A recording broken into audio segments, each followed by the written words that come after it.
Hello and welcome to the Two Guys, One Roto Baseball Show. Welcome to episode 3. This is our Sleepers and Fades in the Dirt show. Alongside my tag team partner, Rich Sayer, I'm David Whitcomb. Hello, Rich. What's good, everyone? Welcome. So today's show is going to be pretty basic. What we're doing is our sleepers.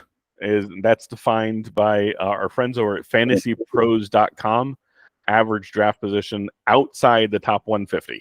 So this is for your standard 10 or 15 team league, players taken outside the first 10 rounds.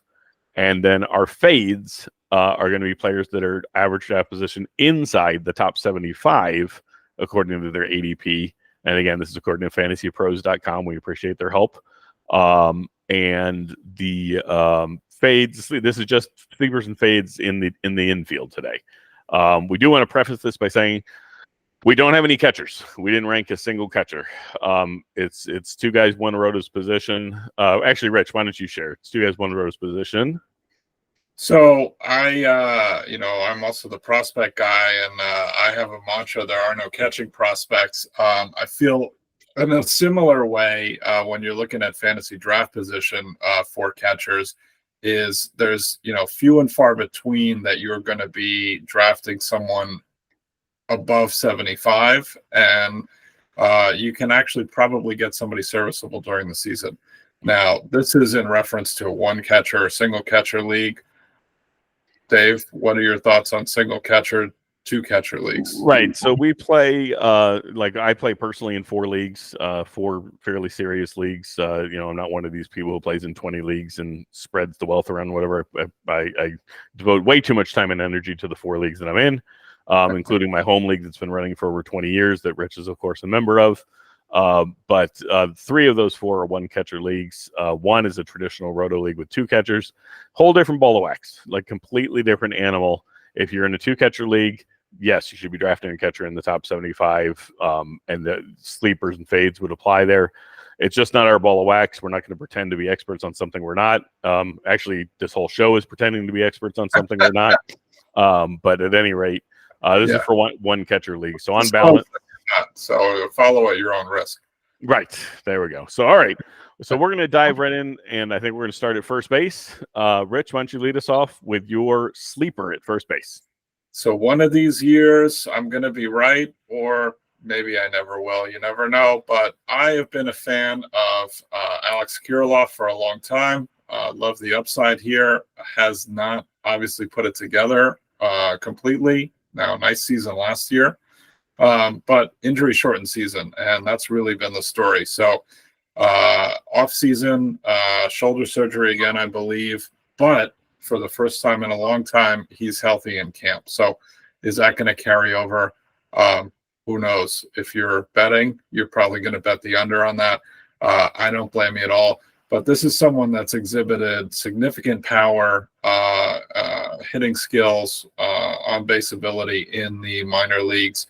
Right. He's still not especially old, 25, 26 years old, if I'm not mistaken. This season, yep. So maybe right in that sweet spot, depending on what your opinion is on ages. That's been trending downward. But I just think he's somebody that if he does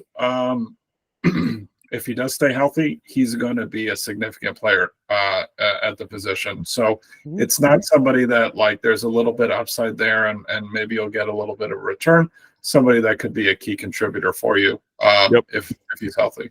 I like that pick a lot. He is kind of a classic prospect development is not linear guy, right? He's got hurt a lot. He's, whatever, but he's always produced big time, like you said, in the minor leagues. But at age 26, it's not as if Kirilloff puts together a 30 homer, 100 RBI season and everybody says, where'd that come from? Right. It would be like, oh, this guy finally realized his potential. So, right. And that's ADP 337 on the list that we're running off of, which is fantasy. Yep. So, all right. So my sleeper at first base is a former MVP, which is kind of an interesting thing to say, but it's Jose Abreu, who won the AL MVP for the White Sox back in 2020 in the COVID season. I meant to do the research to see who he beat out for MVP that year. I mean, it was a 60-game season, so small sample size galore. But I'm sure there were more deserving candidates than a bat-only first baseman. But he did have a nice season. He did win an MVP. Whatever that's worth. That's just got old guys voting for baseball players, basically. But here's the thing, and I'll say that the voting pool for the National Baseball Association or National Baseball Writers Association has gotten more educated as the years have gone along. We've seen that in Cy Young voting, the MVP voting. We're not considering things like RBI or pitcher wins as heavily anymore. But Abreu had 3 straight top 20 MVP finishes, including the aforementioned actual MVP, and now he's all of a sudden a replacement level player. His ADP is 282.8. He was a career 354 on base prior to 2024, dropped down to 296. So he lost 60 points of on base, and his StatCast was a total mess in 2023. We're talking literally no red anywhere. So kind of like almost the opposite of what Rich was saying. I think this is with Kirilloff. I don't think this is a guy who's going to explode and hit 47 homers and drive in 150 batters, and he's going to name another AL MVP. That's probably not going to happen. But I think he's a guy who could return top 150 value, who's going almost all the way at 300. So there you go. And if you're playing in a league, there's certainly a lot of leagues out there where people want the sexy new pick. You may get an even bigger discount there. So yep, absolutely. Value. All right, you want to lead with your fade? Or you want me to go fade? I could jump in on the fade. Okay. I'll jump in again. So I am fading Nolan Jones in this case. Now, may not be eligible in all leagues. Had 10 games at first base last year. For me, it all comes down to batting average on balls in play. So when I look at his stats, he's right about 400. And regardless of how good of a hitter you are, how much skill you have, you're probably not going to bat at 400. If you drop 60, 70 points off that, you got a pretty average looking line. Now, he did have a 2020 season, so he's got the raw tools. But if he is not established, if you get off to a rough start, even though you're on the Rockies, you never know what could happen. So for me, he's my fade. He's got an ADP of 65 right now. That's just way too rich for me. When I look at the downside. Yeah, I agree. And Nolan Jones is interesting in that, like you said, the 400 BABIP, in spite of a bunch of homers, which are not in his BABIP. So, really, if you kind of back those out, his BABIP is even more inflated.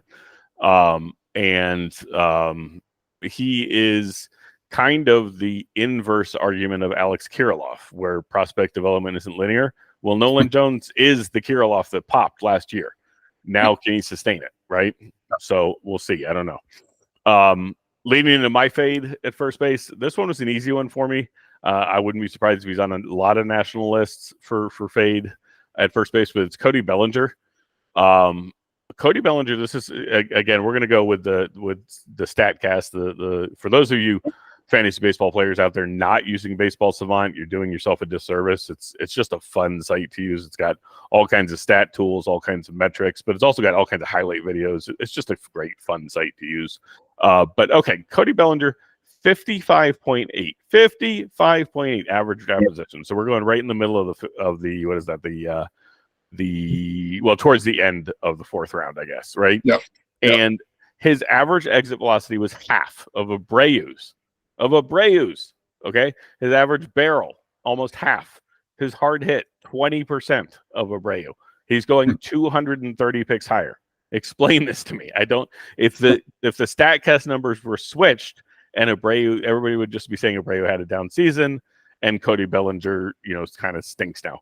The last 2 years prior to 2023, he had a 611 OPS and a 66 OPS plus in 21 and 22. For comparison, Mike Hampton, Mike Hampton, the pitcher, his career OPS was 650. So I'm not saying Cody Bellinger's toast or anything like that. All I'm saying is that 23 did not show me in any way, shape, or form that he's back.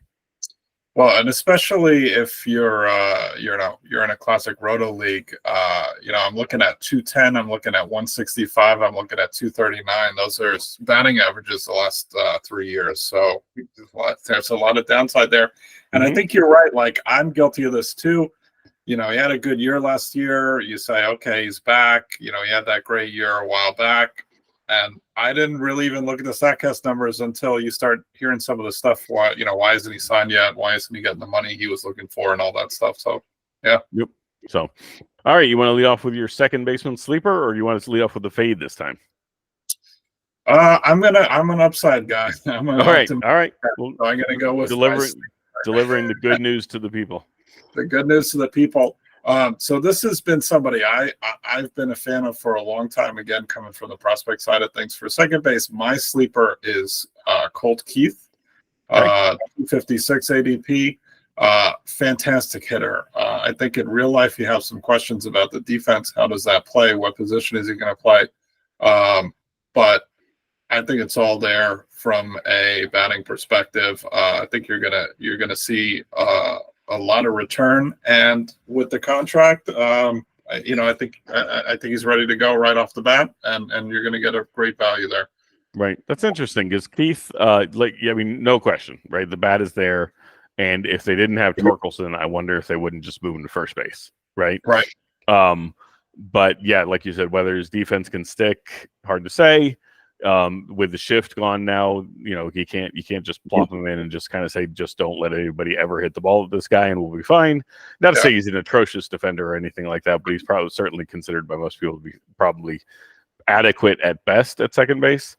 I do wonder, actually, I was wondering with him, and not to bring up a player from the previous show, but him and Jackson Churio, I do wonder if Detroit and then respectively Milwaukee don't have any pressure to start them in the big leagues this year. They're already getting paid. We can let them get some more seasoning. That's an interesting way to look at it. Yeah, so that's not the way I thought of it, but you can certainly make a case that way, that kind of like, hey, the pressure is off. Let's do the right thing for both of us. And, right. And there's no hard feelings or none of that. So yeah, that could be the case as well. Right. Yeah, I mean, obviously they'll be given, both these guys, Keith and then Churio, will both be given every opportunity to win the job out of camp. That's what they want. I'm just saying, if they struggle in spring, we'll see. Correct. Yeah. So, all right. So on to my sleeper at second base. That's going to be a personal favorite for a long time, Thairo Estrada, 162.2 ADP. He is in your deeper leagues. This matters more. He's eligible in virtually all leagues because he played. He's eligible at second base and shortstop. I think he played 22 games at shortstop, if I remember correctly. So he should be eligible in pretty much any league at both those positions. But that is especially helpful in your deeper leagues that have like a middle infield position or where it's tough to find backups or whatever. But he had a snake bitten season in 2023. He had a wrist injury and then he broke his hand. And prior to the wrist injury, and granted it was only 2 months, but prior to the wrist injury, he had an 811 OPS. His per 600 plate appearances before that injury was 17 homers and 38 bags. And he's coming into his age 28 season, which again, like Rich said, the peak seasons seem to be getting younger and younger as the players are debuting earlier and earlier. But regardless, he just kind of feels like one of these putting it all together types this year for me. Yeah, that's a good point. Like you said, he's been around. He's certainly shown flashes here and there. Can he put it together over a consistent period of time? And then again, I typically, or maybe chronically is the right term, underrate maybe speed or stolen bases. And, I'm looking here and he's got 2 seasons with 20 plus. That's a lot of value, and especially in roto leagues. Yep. Okay, cool. Moving right along to our fades at second base. Who you got, Rich? So I'm going to fade Nico Horner, ADP at 59, 40 steals last year, but I don't see elite speed. I think, a lot of smarts on the bases, and I don't want to discount that, but I don't see raw speed driving that. So for me, that's a little bit situational. Does he fall into that again? Does it make sense? Do they run as much again? There's a lot of variables there, and I think if you look at his season and you have him at 20 steals instead of 40, I just don't see the value at 59. So that's my main main factor. Yeah, no doubt. Yeah, end of the fourth round. That seems a bit generous for a guy who's had literally one good season in his career. Now, granted, it was a very good season. He is, this is going to be a common theme for those of you who decide to watch this show to your own peril. But his real world value is absolutely superlative defender at second base. He came up as a shortstop, moved over to second because they have Dansby Swanson. So he'll be in the lineup every day. But yeah, with the Cubs bringing Bellinger back, maybe with Pete Crow-Armstrong debuting as their center fielder and Bellinger maybe moving to first base, who knows? Michael Busch maybe at third. Maybe they're less inclined to run quite as much because they don't need the offense to be generated so much as they can knock in the runs with their bats. Balls going over the fence or hitting in the gaps or whatever. But yeah, that's a good pick. Mine is probably the highest ADP of anybody we're going to have, either of us are going to have, and it's Marcus Semien. 25.8 ADP. And I got to say, this is nuanced, right? And you're going to have to bear with me on this one because I got a few notes on this guy. But first off, I just don't buy a second round value. Marcus Semien being a second round value. Now, he did have a spectacular year. He had a 7-win season. In real baseball, by Baseball Reference, he has a 7-win season. But second baseman just fall off the map so quickly. They hit the floor and they hit it hard. And I'll give you if you didn't bring it up. I'll give you an example. Now, he's 1 year behind Robbie Alomar in actual age, but Robbie Alomar had a 5.6 win season in his age 32 season, then which is the same thing as Semien just did. Then he went up to 7.3 in his age 33 season, so he was even better. Maybe I'm going to look like an idiot. Semien's going to put up a 10-win season or something crazy, but then that's it. The rest of his career, he was sub replacement level. So I don't really know. Maybe this is more of like a dynasty keeper fade. Regardless, he was the league leader in games played 4 of the last 5 years, and the other 2 years he only missed 8 games total. Like, plus a long World Series run, plus he's getting older, plus the wear and tear on second baseman. He's a guy. We're going to talk about this with several other players. There's a mantra, or like not a mantra, but like an adage in fantasy sports that you can't win a league in the first 5 rounds, but you can lose one. And Semien just strikes me as a guy like you popping that guy in the middle of the second round, like that just seems like not a great idea. So. All right. Yeah, I'm with you. Back to bringing joy to the people. Rick's there. Sleeper at third base. Going to third. So for me, another younger guy that hasn't necessarily gotten his shot yet, been lingering around a little while. I'm going to go Michael Busch, ADP of 359. And a lot of what I'm going to say here is really going to overlap with what I've been talking about with some of my sleepers. You see it in the minor leagues, you see the tools are there, and for whatever reason hasn't gotten the opportunity yet. And I think that's going to be rectified in Chicago. Now, with the Bellinger signing, a little bit more of a question of, how often, is it 400 at bats now instead of 500? I don't know how that's going to shake out. But certainly shown it in the minor leagues, and at 359, I think there's a ton of upside, average homers, RBIs, all of that. So yeah, no doubt. He's a middle of the order bat, maybe not middle of the order, but like a 5-6 bat kind of thing. And to your point about the number of at bats, he his bat will dictate the number of at bats, right? Like the Cubs have clearly shown they're willing to live with subpar defense, say at third base. If the bat carries, they had Patrick Wisdom there the last 2 years, who's a terrible defender. And so if Michael Busch can even be adequate at third, and maybe Bellinger plays some center and some first like he did last year, and Busch moves around a little bit too, and Pete Crow-Armstrong doesn't play against lefties, and these kind of things. I don't know. There's a path for him to 500, 550 at bats. So yep. So, all right, my sleeper at third base should come as absolutely no surprise to those few of you who followed me on Twitter. It's my favorite player in baseball. It's Ke'Bryan Hayes. Ke'Bryan Hayes has an ADP of 189.2, so he's just barely outside that top 150, but he is outside. So Ke'Bryan's interesting, and he always kind of has been. He's been a baseball savant darling because he has always hit the piss out of the ball. But the problem is he's hitting it right into the ground.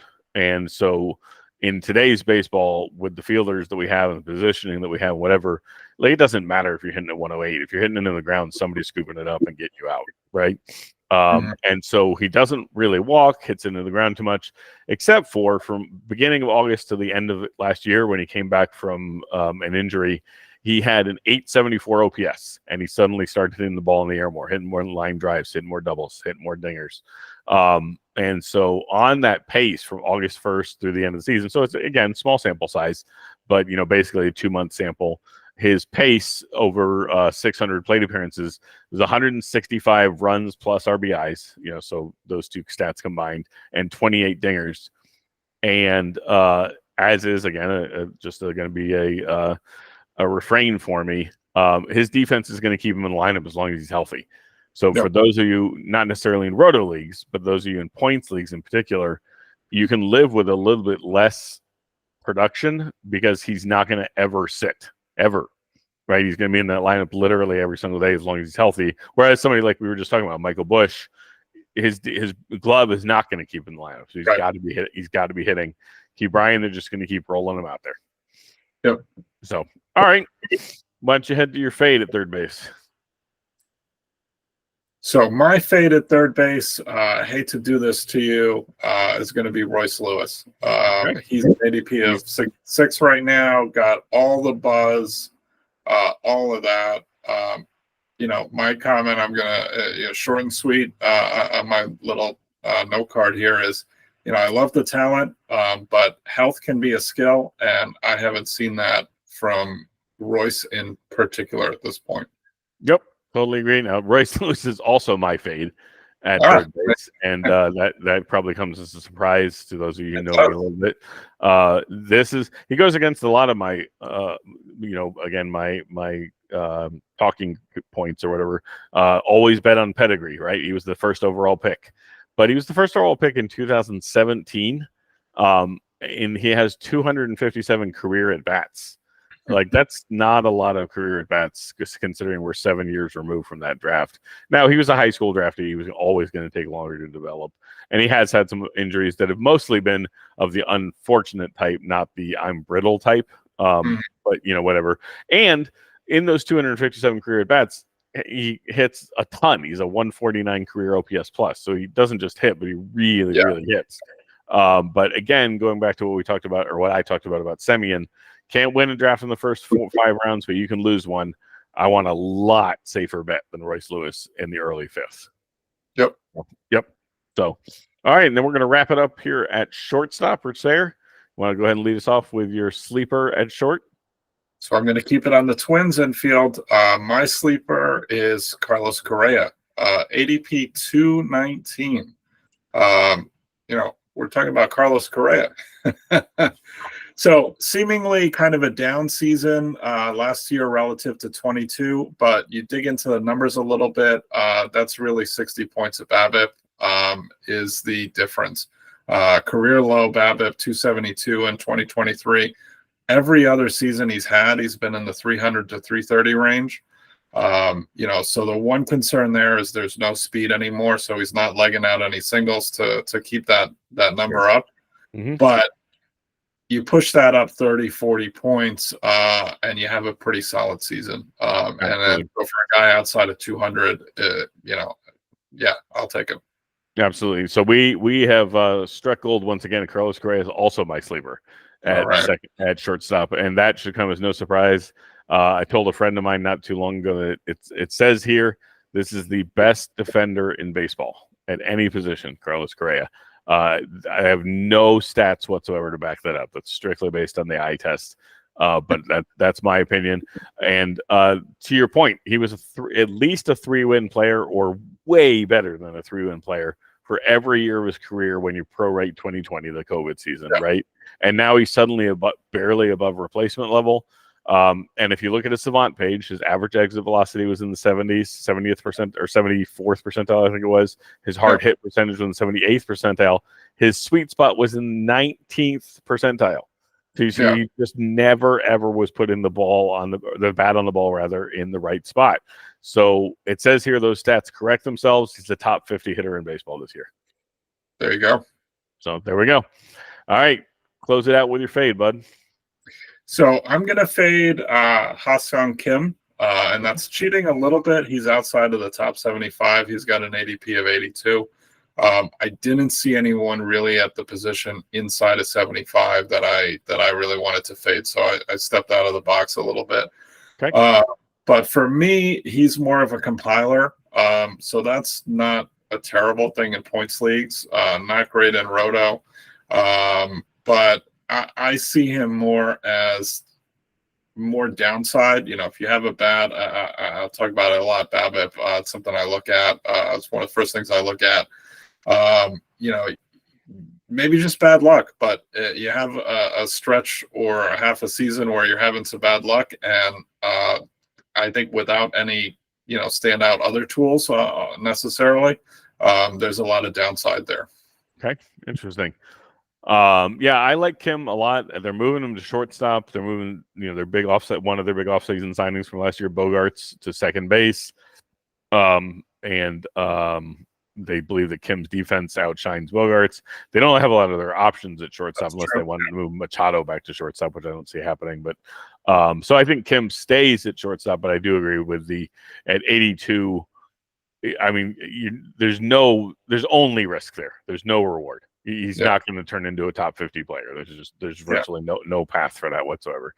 All right, so that's interesting to hear you say you didn't see anybody in the top 75. I saw one glaring. This is probably my biggest fade there is, and simultaneously the fade that could easily make me look the worst, which I've got a lot of opportunities to look bad. I'm very good at that, but but it's Elly De La Cruz. Elly De La Cruz, 38.2 ADP, so that's plopping him right in the middle of the third round.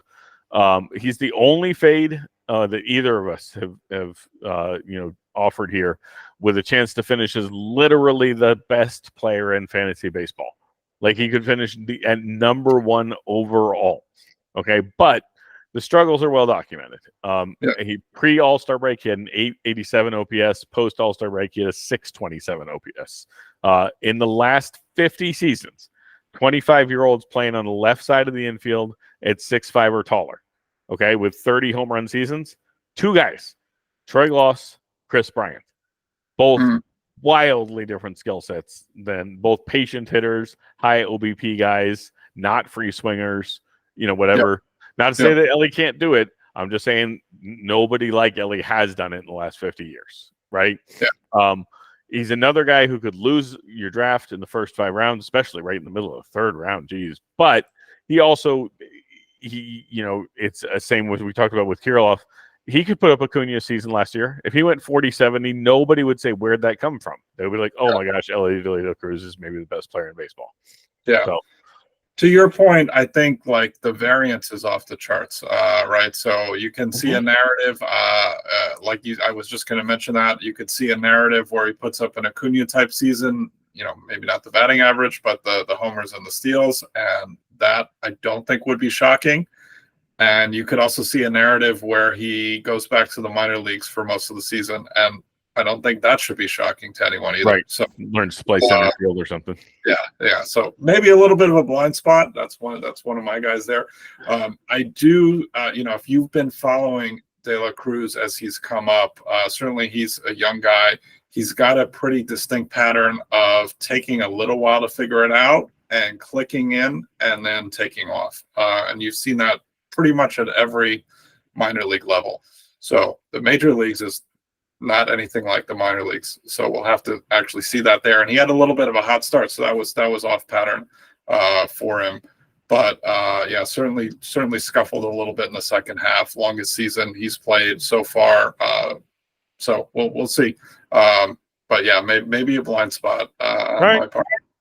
So, well, great. We appreciate everybody joining us today, and look forward to episode 4 coming up shortly. That'll be our sleepers and fades out in the grass, out in the outfield.